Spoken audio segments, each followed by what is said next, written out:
اعوذ باللہ من الشیطان الرجیم بسم اللہ الرحمن الرحیم۔ ناظرین محترم السلام علیکم ورحمۃ اللہ وبرکاتہ۔ الحمدللہ 20ویں پارے کا آغاز کیا جا چکا ہے کل، اور آج اسی تسلسل کو آگے بڑھائیں گے۔ تلاوت قرآن کریم، ترجمہ اور تفسیر پیش کی جائے گی۔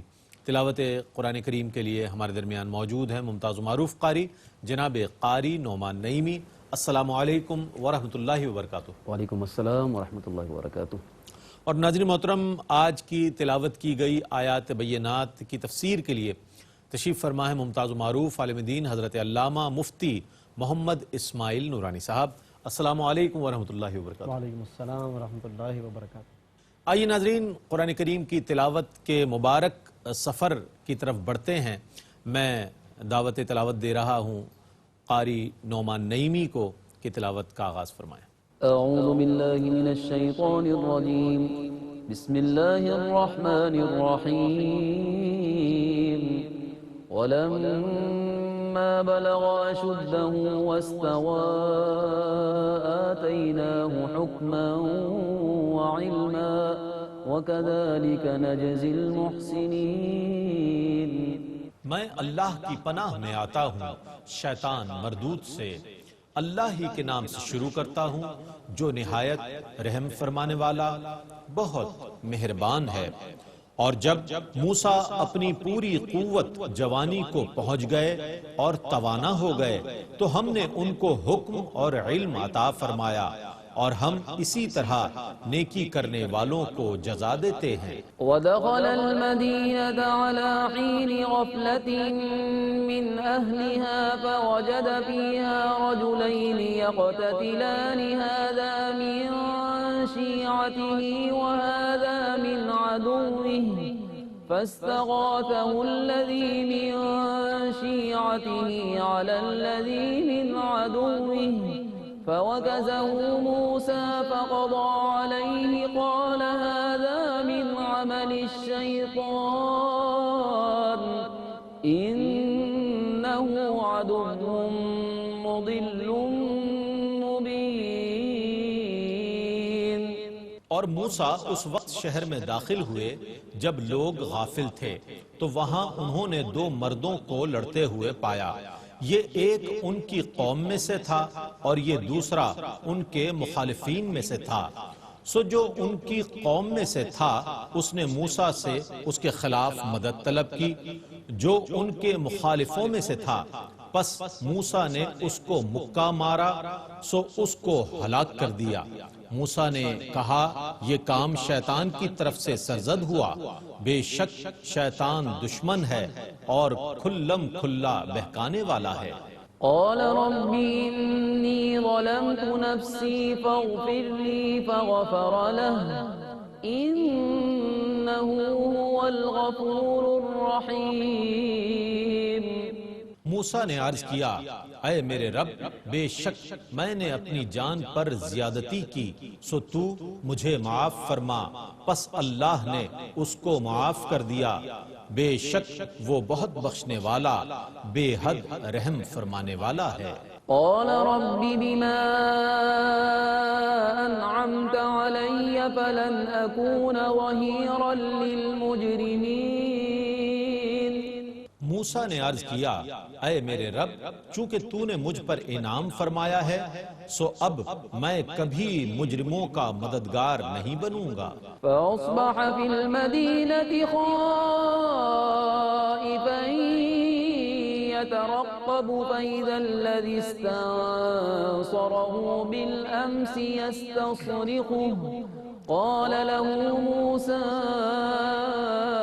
إنك لغوي مبين۔ پس موسیٰ نے اس شہر میں ڈرتے ہوئے اس انتظار میں صبح کی کہ اب کیا ہوگا۔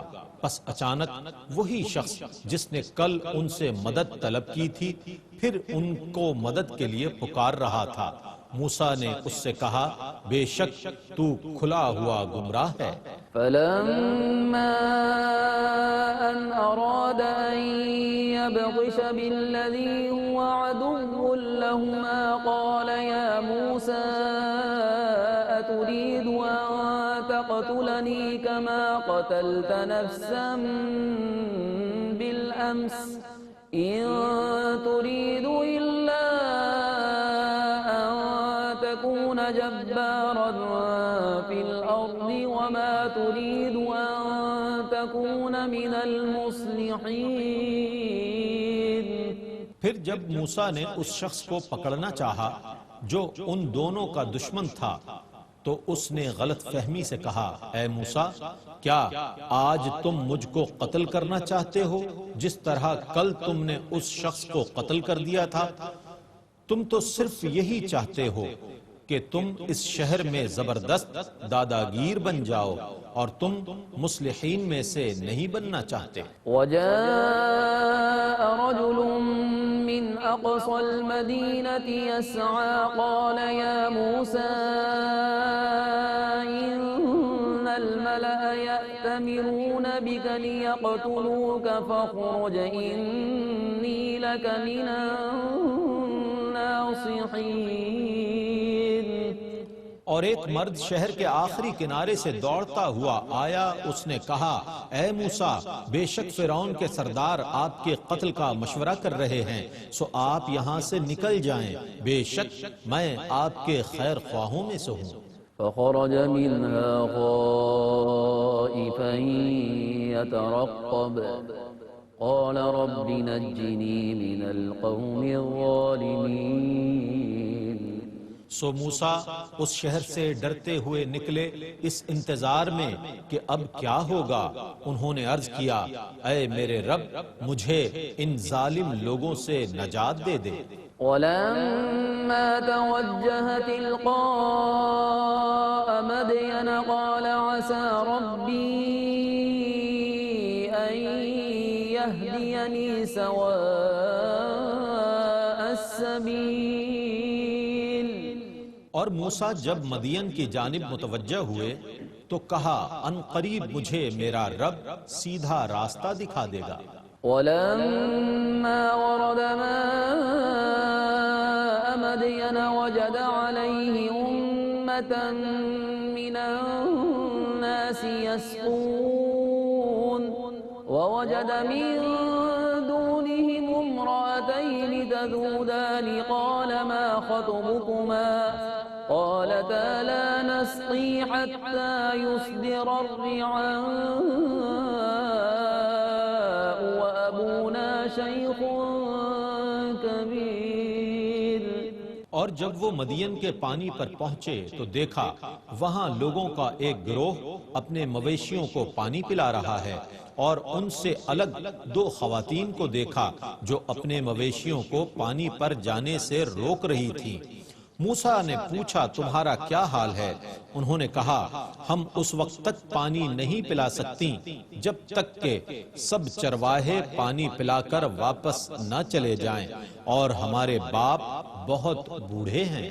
فسقى لهما ثم تولى إلى الظل فقال رب إني لما أنزلت إلي من خير فقير. پس موسیٰ نے ان کے مویشیوں کو پانی پلا دیا، پھر سائے کی طرف آ گئے اور عرض کیا اے میرے رب بے شک میں اس اچھائی کا محتاج ہوں جو تو نے میری طرف نازل کی ہے. فجاءته إحداهما تمشي على استحياء قالت إن أبي يدعوك ليجزيك أجر ما سقيت لنا. فلما جاءه وقص عليه القصص قال لا تخف نجوت من القوم الظالمين. پھر ان دونوں میں سے ایک شرماتی ہوئی آئی اور کہا بے شک میرے والد آپ کو بلاتے ہیں تاکہ آپ نے جو ہمارے مویشیوں کو پانی پلایا ہے اس کی جزا دیں. پس جب موسیٰ ان کے پاس پہنچے اور ان کو سارا قصہ سنایا تو انہوں نے کہا آپ فکر نہ کریں، آپ ظالم لوگوں سے نجات پا چکے ہیں. قالت إحداهما يا أبت استأجره إن خير من استأجرت القوي الأمين۔ ان دونوں خواتین میں سے ایک نے کہا اے ابا جان آپ ان کو اجرت پر رکھ لیجئے، بے شک آپ جس کو اجرت پر رکھیں گے ان میں بہترین وہی ہے جو طاقتور اور امانت دار ہو۔ قال إني أريد أن أنكحك إحدى ابنتي هاتين على أن تأجرني 8 حجج فإن أتممت 10 فمن عندك وما أريد أن أشق عليك ستجدني إن شاء الله من الصالحين۔ انہوں نے کہا میرا ارادہ ہے کہ میں اپنی بیٹیوں میں سے ایک کا آپ کے ساتھ نکاح کر دوں، اس شرط پر کہ آپ 8 سال تک اجرت پر میرا کام کریں، اور اگر آپ نے 10 سال پورے کر دیے تو یہ آپ کی طرف سے احسان ہوگا، اور میں آپ کو مشکل میں ڈالنا نہیں چاہتا، آپ انشاءاللہ مجھے نیک لوگوں میں سے پائیں گے۔ قال ذلك بيني وبينك أيما الأجلين قضيت فلا عدوان علي والله على ما نقول وكيل۔ موسیٰ نے کہا یہ بات میرے اور آپ کے درمیان ہے، میں نے ان دونوں میں سے جس مدت کو بھی پورا کر دیا تو مجھ سے کوئی زیادتی نہیں ہوگی، اور ہمارے اس معاہدے پر اللہ نگہبان ہے۔ فلما قضى موسى الأجل وسار بأهله آنس من جانب الطور نارا قال لأهلهم كثوا إني آنست نارا لعلي آتيكم منها بخبر أو جذوة من النار لعلكم تصطلون۔ پھر جب موسیٰ نے اجارے کی میعاد پوری کر دی اور اپنی اہلیہ کے ساتھ روانہ ہوئے تو انہوں نے پہاڑ طور کی جانب ایک آگ دیکھی۔ انہوں نے اپنی اہلیہ سے کہا تم لوگ یہاں ٹھہرو، میں نے آگ دیکھی ہے، شاید میں اس کی کوئی خبر لاؤں یا آگ کا کوئی انگارہ لاؤں جس سے تم ہاتھ تاپو۔ فلما أتاها نودي من شاطئ الوادي الأيمن في البقعة المباركة من الشجرة أن يا موسى إني أنا الله رب العالمين۔ پھر جب موسیٰ آگ کے پاس پہنچے تو انہیں اس وادی کے دائیں کنارے پر برکت والی زمین کے ٹکڑے سے ایک درخت سے ندا کی گئی کہ اے موسیٰ بے شک میں ہی اللہ رب العالمین ہوں۔ وأن ألق عصاك فلما رآها تهتز كأنها جان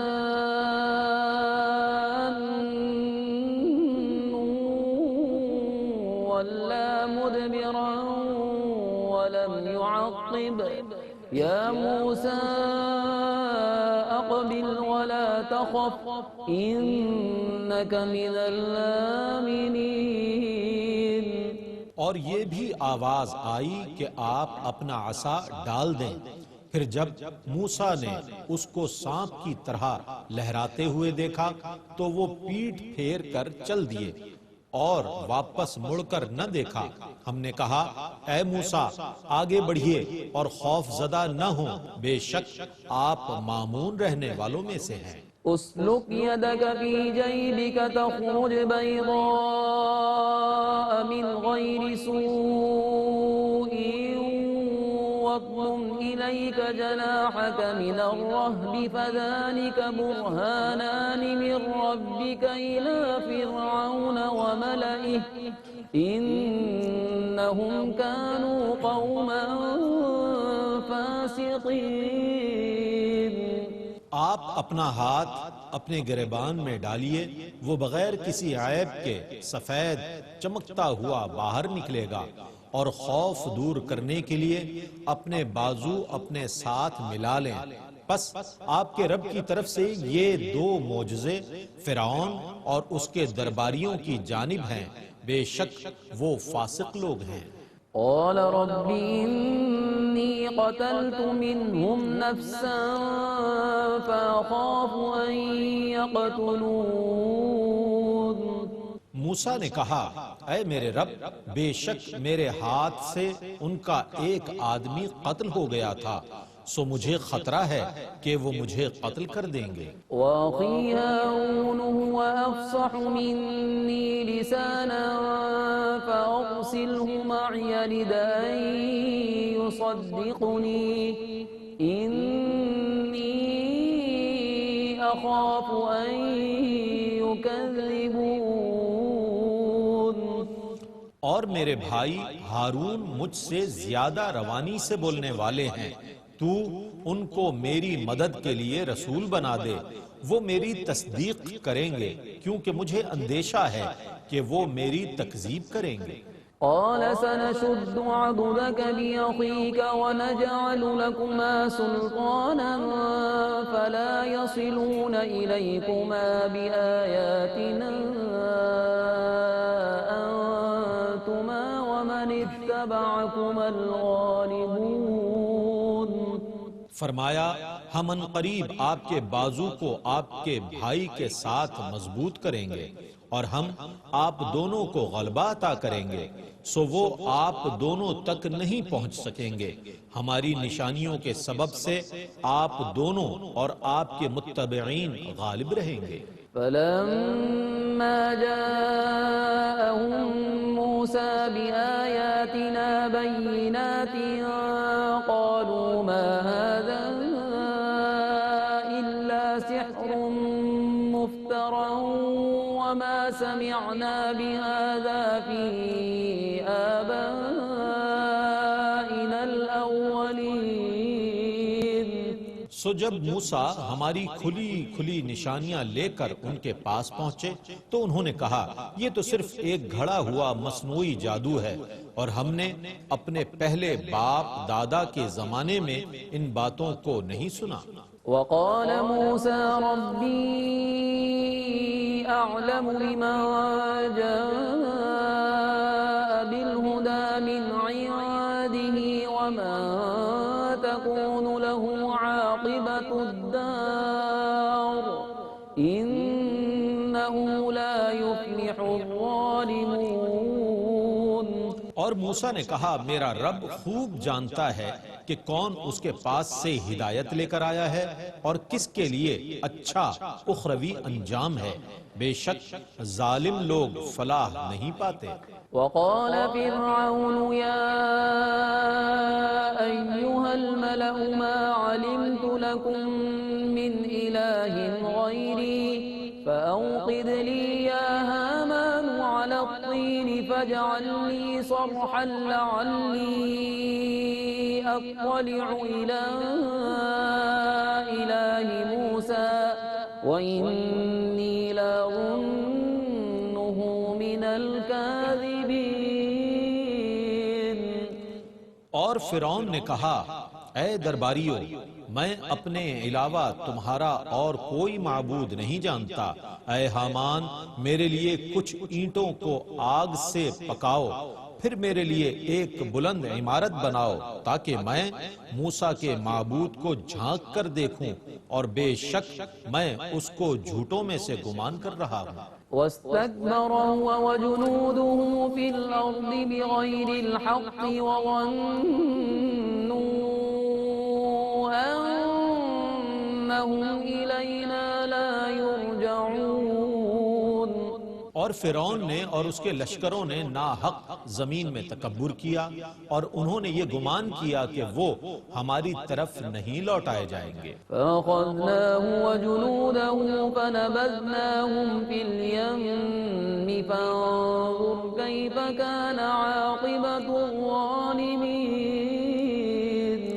سو ہم نے فرعون کو اور اس کے لشکروں کو پکڑ لیا، پھر ہم نے ان سب کو دریا میں ڈال دیا، سو دیکھیے ظالموں کا کیسا انجام ہوا۔ وجعلناهم أئمة يدعون إلى النار ويوم القيامة لا ينصرون۔ اور ہم نے ان کو کافروں کا امام بنا دیا جو لوگوں کو دوزخ کی طرف بلاتے ہیں، اور قیامت کے دن ان کی مدد نہیں کی جائے گی۔ وَأَتْبَعْنَاهُمْ فِي هَذِهِ الدُّنْيَا لَعْنَةً وَيَوْمَ الْقِيَامَةِ هُمْ مِنَ الْمَقْبُوحِينَ۔ اور ہم نے اس دنیا میں بھی ان کے پیچھے اپنی لعنت لگا دی ہے، اور قیامت کے دن وہ بدحال لوگوں میں سے ہوں گے۔ وَلَقَدْ آتَيْنَا مُوسَى الْكِتَابَ مِن بَعْدِ مَا أَهْلَكْنَا الْقُرُونَ الْأُولَى بَصَائِرَ لِلنَّاسِ وَهُدًى وَرَحْمَةً لَعَلَّهُمْ يَتَذَكَّرُونَ۔ اور ہم نے پہلے زمانے کے لوگوں کو ہلاک کرنے کے بعد موسیٰ کو کتاب دی جو لوگوں کے لیے بصیرت افروز تھی اور ہدایت اور رحمت، تاکہ وہ نصیحت حاصل کریں۔ وَمَا كُنتَ بِجَانِبِ الْغَرْبِيِّ إِذْ قَضَيْنَا إِلَى مُوسَى الْأَمْرَ وَمَا كُنتَ مِنَ الشَّاهِدِينَ۔ اور آپ طور کی مغربی جانب نہ تھے جب ہم نے موسیٰ کو پیغام پہنچانے کا حکم دیا تھا، اور نہ آپ اس وقت ان کو دیکھنے والوں میں سے تھے۔ وَلَكِنَّا أَنشَأْنَا قُرُونًا فَتَطَاوَلَ عَلَيْهِمُ الْعُمُرُ وَمَا كُنتَ ثَاوِيًا فِي أَهْلِ مَدْيَنَ تَتْلُو عَلَيْهِمْ آيَاتِنَا وَلَكِنَّا كُنَّا مُرْسِلِينَ۔ لیکن ہم نے بہت سی قومیں پیدا کی، سو ان پر طویل زمانہ گزر گیا، اور نہ آپ اہل مدین میں رہتے تھے کہ آپ ان پر ہماری آیتیں تلاوت کرتے، اور البتہ ہم ہی آپ کو رسول بنا کر بھیجنے والے ہیں۔ وَمَا كُنتَ بِجَانِبِ الطُّورِ إِذْ نَادَيْنَا وَلَكِنْ رَحْمَةً مِّن رَّبِّكَ لِتُنذِرَ قَوْمًا مَّا أَتَاهُم مِّن نَّذِيرٍ مِّن قَبْلِكَ لَعَلَّهُمْ يَتَذَكَّرُونَ۔ اور نہ آپ پہاڑ طور کی جانب تھے جب ہم نے ندا فرمائی تھی، لیکن یہ آپ کے رب کی رحمت ہے کہ اس نے آپ کو غیب کی خبریں دیں تاکہ آپ ان لوگوں کو اللہ کے عذاب سے ڈرائیں جن کے پاس آپ سے پہلے کوئی ڈرانے والا نہیں آیا، تاکہ وہ نصیحت حاصل کریں۔ وَلَوْلَا أَن تُصِيبَهُم مُّصِيبَةٌ بِمَا قَدَّمَتْ أَيْدِيهِمْ فَيَقُولُوا رَبَّنَا لَوْلَا أَرْسَلْتَ إِلَيْنَا رَسُولًا فَنَتَّبِعَ آيَاتِكَ وَنَكُونَ مِنَ الْمُؤْمِنِينَ۔ اور اگر یہ بات نہ ہوتی کہ جب بھی ان کے کرتوتوں کی وجہ سے ان پر کوئی مصیبت آتی ہے تو وہ کہتے ہیں کہ اے ہمارے رب، تو نے ہماری طرف کوئی رسول کیوں نہیں بھیجا تاکہ ہم تیری آیتوں کی پیروی کرتے اور ہم مومنوں سے ہو جاتے، تو ہم کوئی رسول نہ بھیجتے۔ فَلَمَّا جَاءَهُمُ الْحَقُّ مِنْ عِندِنَا قَالُوا لَوْلَا أُوتِيَ مِثْلَ مَا أُوتِيَ أوتي موسى أولم يكفروا بما أوتي موسى من قبل قالوا سحران تظاهرا وقالوا إنا بكل كافرون. پھر جب ان کے پاس ہماری طرف سے حق آیا تو انہوں نے کہا ان کو ایسے معجزے کیوں نہیں دیے جیسے معجزے موسیٰ کو دیے تھے؟ کیا اس سے پہلے کافروں نے موسیٰ کے معجزوں کا کفر نہیں کیا تھا؟ انہوں نے کہا یہ دونوں جادو ہیں جو ایک دوسرے کے مددگار ہیں، اور انہوں نے کہا بے شک ہم ان میں سے ہر ایک کا کفر کرنے والے ہیں۔ قل فأتوا بكتاب من عند الله هو أهدى منهما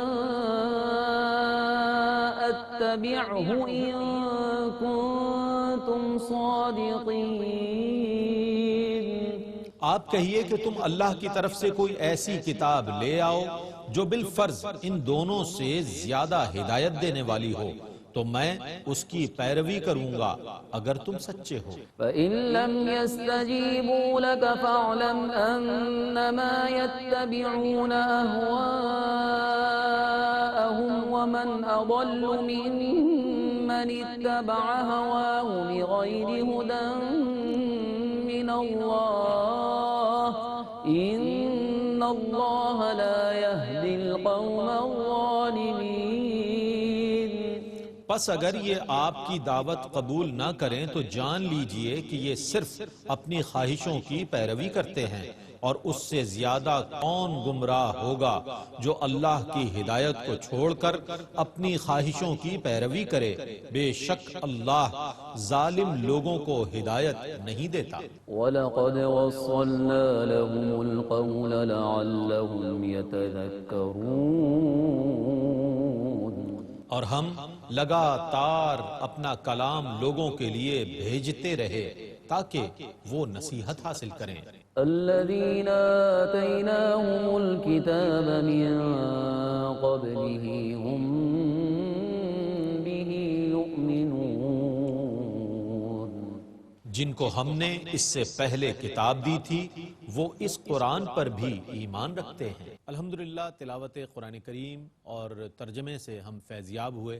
آئیے جو آیات مبارکہ تلاوت کی گئی ہیں ان میں سے منتخب آیات کی تفسیر کے لیے میں ملتمس ہوں حضرت علامہ مفتی محمد اسماعیل نورانی صاحب سے کہ وہ تفسیر فرمائیں۔ بسم اللہ۔ بہت شکریہ۔ بسم اللہ الرحمن الرحیم، الحمدللہ رب العالمین، والصلاة والسلام علی اشرف الانبیاء و سید المرسلین۔ ناظرین محترم، الحمدللہ آج کے اس پروگرام میں 20ویں پارے کے دوسرے ربع کی تلاوت کرنے کا شرف حاصل کیا گیا ہے، اور آج کی اس تلاوت میں جیسا کہ گزشتہ کل ہم پروگرام کے آخر میں ہم نے عرض کیا کہ سورۃ القصص کا چونکہ آغاز ہو چکا ہے، اور اس صورت میں اللہ رب العزت نے بیشتر آیات میں حضرت سیدنا موسیٰ علیہ نبینا علیہ السلام اور فرعون کے جو واقعات ہیں درمیان میں جو پیش آئے ان کا اللہ رب العزت نے ذکر فرمایا ہے۔ تو کل کی تلاوت میں حضرت موسیٰ علیہ السلام اور فرعون کے درمیان جو بالکل ابتدائی معاملات ہیں، جس میں حضرت موسیٰ علیہ السلام کا فرعون کے ہاں پرورش پانا ہے، اس کا کچھ ذکر ہم نے سماعت کیا، اور آج کی اس تلاوت میں جہاں سے آج تلاوت شروع ہوئی وہاں سے اللہ رب العزت نے اگلے مراحل کا ذکر فرمایا کہ وَلَمَّا بَلَغَ أَشُدَّهُ وَاسْتَوَىٰ آتَيْنَاهُ حُكْمًا وَعِلْمًا، اور جب موسیٰ پہنچ گئے اپنے شباب کو، جوانی کو، پختہ عمری کو، اور ان کی نشو و نما مکمل ہو گئی، تو فرمایا کہ ہم نے انہیں حکم اور علم عطا فرمایا۔ یہاں سے گویا کہ اللہ رب العزت نے ان کی زندگی کے اگلے مراحل کا بیان فرمایا ہے کہ ان پر پھر ہم نے کس کس طرح سے اور کیا کیا انعامات فرمائے۔ اس دوران ناظرین مختلف ایسے واقعات بھی پیش آئے کہ جو حضرت موسیٰ علیہ السلام کی زندگی کے لیے اور ان کے اگلے پھر سفر کا سبب بنے ہیں، جن میں خاص طور پر قرآن کریم نے جس کی طرف اشارہ کیا کہ وَدَخَلَ الْمَدِينَةَ عَلَى حِينِ غَفْلَةٍ مِّنْ أَهْلِهَا فَوَجَدَ فِيهَا رَجُلَيْنِ يَقْتَتِلَانِ، کہ حضرت موسیٰ علیہ السلام ایک دن ایک شہر میں داخل ہوئے اور وہاں پر آپ نے دو آدمیوں کو لڑتے ہوئے دیکھا۔ مفسرین کے بیان کے مطابق ایک اس میں سے بنی اسرائیل میں سے تھا ایک شخص، اور ایک قبطی تھا تھا، یعنی کہ قوم فرعون میں سے تھا اور دوسرا بنی اسرائیل میں سے تھا، یہ دو شخص آپس میں لڑ رہے تھے۔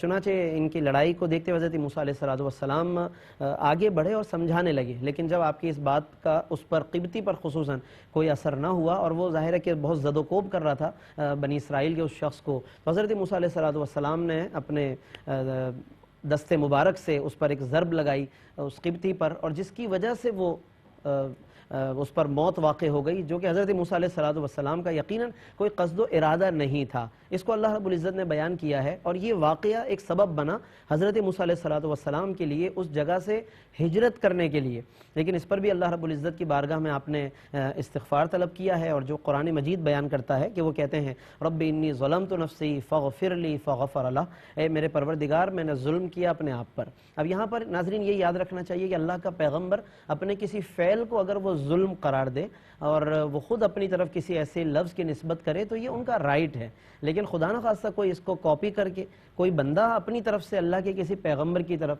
ایسی کسی چیز کی نسبت نہیں کر سکتا۔ اور اس طرح کے جو جملے اور الفاظ ہیں وہ ان کا اپنا مقام ہے، وہ تواضع ہے، انکسار ہے کہ انہوں نے کسر نفسی کے ساتھ اس طرح کی کوئی نسبت کر دی، لیکن لوگ اس کو بنیاد نہیں بنا سکتے۔ اس کی بالکل ایسی ہی مثال یوں سمجھ لیں، سمجھانے کی حد تک کہ سرکار دو عالم صلی اللہ علیہ وسلم نے بعض مواقع پر کسی گستاخی کرنے والے کے لیے کوئی پناہ کا اعلان فرما دیا، یا وہاں پر آپ نے درگزر فرما لیا، یا صحابہ کو کوئی بدلہ لینے سے روک دیا۔ بعض اوقات لوگ اس طرح کے چند واقعات کو بنیاد بنا کر کہتے ہیں کہ بھائی کسی نے اگر گستاخی کی ہے تو دیکھیے نا سرکار دو عالم صلی اللہ علیہ وسلم کی زندگی میں یہ عفو درگزر کے واقعات ہیں، مثالیں ہیں، اور اس طرح سے حضور نے معاف، تو یہ نبی کا رائٹ ہے، یہ ان کا ذاتی حق ہے کہ اگر وہ کسی کو معاف کر دیتے ہیں، لیکن سوال یہاں یہ کہ امت کے لیے کیا اس کے لیے لائحہ عمل طے کیا گیا، انہیں کیا طریقہ دیا گیا ہے، تو وہ ظاہر ہے وہی ہے جو قرآن و سنت کی روشنی میں طے کیا جائے گا کہ کب کس پر کیا حکم لاگو ہوگا، کب اور کہاں حکومت وقت کی کیا ذمہ داریاں ہیں، وہ قرآن نے اور احادیث میں اور فقہائے اسلام نے ہمیشہ بیان فرمائی ہیں۔ لہٰذا ان چند واقعات کو جو ذاتی رائٹ ہے کسی نبی کا حق ہے، اس کو بنیاد بنا کر شریعت کے قوانین پر اس کو یہ سمجھنا کہ ہم اس پر عمل کریں، قوانین پر عمل نہ کریں، تو ایسا نہیں ہے۔ اسی طریقے سے یہاں پر حضرت موسیٰ علیہ السلام کے الفاظ بھی ہمارے لیے یقیناً بہت ساری تعلیم کے حامل ہیں۔ پھر آگے دیکھیے کہ اللہ رب العزت فرماتا ہے فغفر لی، حضرت موسیٰ علیہ السلام کہنے فغفر لی، اے اللہ کے مجھے بخش دے، فغفر لہ، تو اللہ رب العزت نے ان کی بخشش فرما دی، اور اس کے بعد پھر اللہ نے مزید ان کے لیے کچھ نعمتوں کا ذکر فرمایا ہے۔ اب اس کے بعد حضرت موسیٰ علیہ السلام پھر وہاں سے ہجرت فرمانا چاہتے تھے، یہ واقعہ ظاہرہ مصر میں پیش آیا، اس کے بعد پھر وہ قریبی علاقے مدین کی طرف وہاں سے روانہ ہو گئے، اور کیونکہ اس بات کی اطلاع جو حضرت موسیٰ علیہ السلام کا یہ واقعہ پیش آیا کہ جس کی بنا پر وہ قبطی جو ہے وہ اس پر موت واقع ہو گئی، اس کی اطلاع فرعون تک ہو چکی تھی کہ حضرت موسیٰ سے ایسا ہوا ہے، چنانچہ وہ لوگ تو ظاہر ہے پہلے ہی کچھ سازشیں کرنا چاہتے تھے، ایک ان کے لیے بڑا واقعہ گویا کہ ہاتھ آ گیا، تو حضرت موسیٰ علیہ السلام وہاں سے پھر ہجرت فرمانے لگے۔ اس میں بعض جگہوں پر خوف کی نسبت بھی حضرت موسیٰ علیہ السلام کی طرف، تو یہ خوف ایک بشری تقاضے سے ہے، اور اللہ رب العزت اس میں جس انداز سے ذکر فرمائے، جن الفاظ کی نسبت فرمائے، یہ اللہ رب العزت اور اس کے پیغمبروں کا معاملہ ہے۔ یہاں بھی گویا ہمیں یہ سیکھنا چاہیے کہ بعض چیزیں ایسی ہیں جو خاص وقت اور ایک خاص کیفیت کی عکاسی کرنے کے لیے اللہ نے بیان فرمائی، لہٰذا اس سے بھی پھر کوئی استدلال کر کے اپنی طرف سے کوئی پوری کہانی بنانا شروع کر دے، تو یہ اس کی بھی شرعاً اجازت نہیں ہے، کیونکہ بسا اوقات ہم ایک دو لفظ پڑھ کر اس سے پھر اپنے ذہن میں ایک پوری سٹوری بنا کر اس کو اپنے انداز سے منظر کشی کرنے کی کوشش کرتے ہیں۔ بعض اوقات ایسا سننے میں آتا ہے، لوگ ایک پورا منظر بیان کر دیتے ہیں اور اپنے انداز سے اس کی کہانی بناتے ہیں، تو یاد رکھیے کہ جس سے اللہ کے نبی کے کسی منصب پر، ان کی کسی شان و عظمت پر کوئی بات آئے، کوئی حرف آئے، تو اس کی بھی اجازت نہیں ہے۔ ہمیں یہ تمام احتیاطیں کرنی چاہیے، اور یہ تمام آداب ہیں ناظرین، محض علم آ جانا، محض عربی آ جانا کہ جس سے قرآن کا ترجمہ سمجھ میں آ رہا ہے، یہ کوئی دلیل نہیں ہے کہ ہم اس کے بعد قرآن بیان کرنے کے لیے شروع ہو جائیں، یا ہمارے پاس کوئی دلیل آ گئی ہے، حجت بن گئی، جواز مل گیا ہمیں، نہیں۔ اس کے لیے سب سے بڑی دولت ہے ادب کی دولت ہے۔ علم کے ساتھ ساتھ ادب بہت ضروری ہے کہ کہاں کہاں کس کا کیا منصب بیان کیا جا رہا ہے اور کس کو اللہ نے کیا منصب عطا فرمایا ہے۔ پھر اس کے بعد حضرت موسیٰ علیہ السلام نے مدین کی طرف ہجرت فرمائی ہے، اور پھر اللہ رب العزت نے ان کو وہاں کی رہنمائی فرمائی۔ مدین کے علاقے میں جہاں پہ حضرت شعیب علیہ السلام تھے، وَإِلَىٰ مَدْيَنَ أَخَاهُمْ شُعَيْبًا، اور ہم نے مدین کی طرف یعنی قوم مدین کی طرف حضرت شعیب علیہ السلام کو بھیجا ہے۔ حضرت شعیب کا یہ علاقہ تھا، اور اللہ کے نبی حضرت شعیب علیہ السلام جب موسیٰ علیہ السلام وہاں پہنچتے ہیں تو مدین کے کنویں کنویں پر ایک پانی کی جگہ پر وہ پہنچتے ہیں جہاں پہ لوگ اپنے اپنے اونٹوں کو لے کر آ رہے ہیں اور پانی پلانا چاہتے ہیں، لائن لگی ہوئی ہے، رش لگا ہوا ہے۔ حضرت موسیٰ بھی پہنچتے ہیں، ایک منظر دیکھتے ہیں کہ ایک ہجوم ہے یہاں پہ لوگوں کا۔ ایسے میں دو عورتوں کو دیکھتے ہیں کہ کنارے پہ کھڑی ہوئی ہیں اور وہ انتظار میں ہیں کہ لوگ ہٹیں تو ہم بھی اپنے اونٹوں کو پانی پلائیں۔ حضرت موسیٰ علیہ السلام ان کے لیے آسانی وہاں پر پیدا کرتے ہیں، ان سے پوچھتے ہیں کہ کیا معاملہ ہے۔ وہ کہتی ہیں کہ یہاں پر اس طرح سے پریشانی ہے۔ حضرت موسیٰ علیہ السلام ان کے اونٹوں کے لیے پانی پلانے کا انتظام کر دیتے ہیں، ان کے لیے آسانی کر دیتے ہیں۔ پھر خود ایک درخت، وہ عورتیں چلی جاتی ہیں، پھر ایک درخت کے سائے میں حضرت موسیٰ علیہ السلام بیٹھ جاتے ہیں اور وہاں پر اللہ سے دعا کرتے ہیں، کیونکہ ایک ایسے علاقے میں یہاں پر کوئی جان پہچان نہیں ہے، لیکن ایسے میں کتنی خوبصورت دعا ہے جو آج کی تلاوت میں آئی ہے، آیت نمبر 24 القصص، رب انی لما انزلت الی من خیر فقیر۔ ناظرین یہ دعا ہمیں یاد ہونی چاہیے، اگر عربی میں نہ ہو تو اردو میں اس کا مفہوم حضرت موسیٰ علیہ السلام کی دعاؤں میں سے ہے، ربی اے میرے رب، انی لما انزلت الی من خیر، کہ جو بھی تو نے میرے لیے بھلائی نازل فرمائی ہے میں فقیر اس کا، میں محتاج ہوں، میں مسلسل محتاج کرم ہوں، یعنی میری رہنمائی فرما۔ اللہ نے یقیناً پھر انہیں حضرت موسیٰ کے لیے مسلسل کئی راستے پھر کھول دیے اور بڑی آسانی اللہ نے پھر ان کو عطا فرمائی۔ اب وہ جو دو عورتیں تھیں ظاہر ہے وہ حضرت شعیب علیہ السلام کی بیٹیاں تھیں۔ جب وہ گھر پہ گئیں اور انہوں نے اپنے والد حضرت شعیب علیہ السلام کو بتایا کہ اس طرح سے ایک شخص کریم نے ہمارے لیے آسانی کر دی ہے، تو پھر اس کے بعد اللہ نے وہ منظر بیان کیا کہ اس کے بعد وہ دونوں میں سے ایک آئی، فجاءتہ احداہما تمشی علی استحیاء، اور حیا بھی بیان کی اللہ نے۔ یہاں پر دیکھیے بطور خاص کہ اللہ کے نبی کی صاحبزادی ہیں اور کس طرح سے حیا سے وہ آ رہی ہیں حضرت موسیٰ کی طرف کہ میرے والد آپ کو بلا رہے ہیں۔ فجاءتہ، وہ آئیں، احداہما ایک، تمشی چلتے ہوئے، علی استحیاء کمال حیا کے ساتھ، قالت اور آ کر کیا کہتی ہیں حضرت موسیٰ سے، ان ابی یدعوک، میرے والد آپ کو بلا رہے ہیں، حضرت شعیب علیہ السلام، کہ تاکہ وہ آپ کو اجرت دیں، جو آپ نے ہمارے لیے آسانی کی ہے اس کی اجرت دیں۔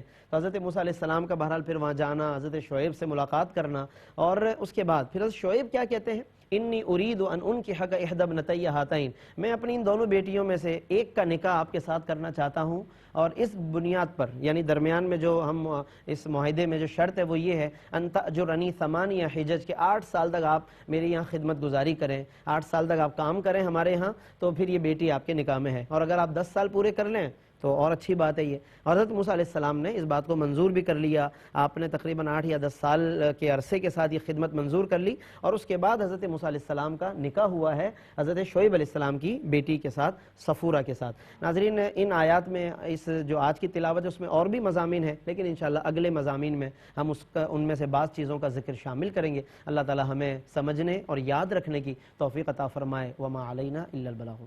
ماشاءاللہ، سبحان اللہ، بہت خوبصورت انداز میں قبلہ مفتی محمد اسماعیل نورانی صاحب آج کی گئی آیات کی تفسیر بیان فرما رہے تھے۔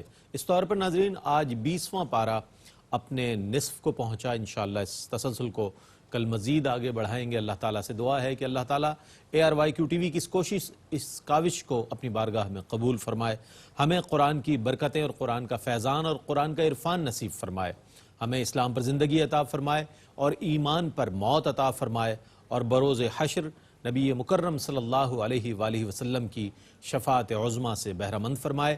اس کے ساتھ ہی اپنے میزبان محمد رئیس احمد کو اجازت دیجیے، اللہ حافظ۔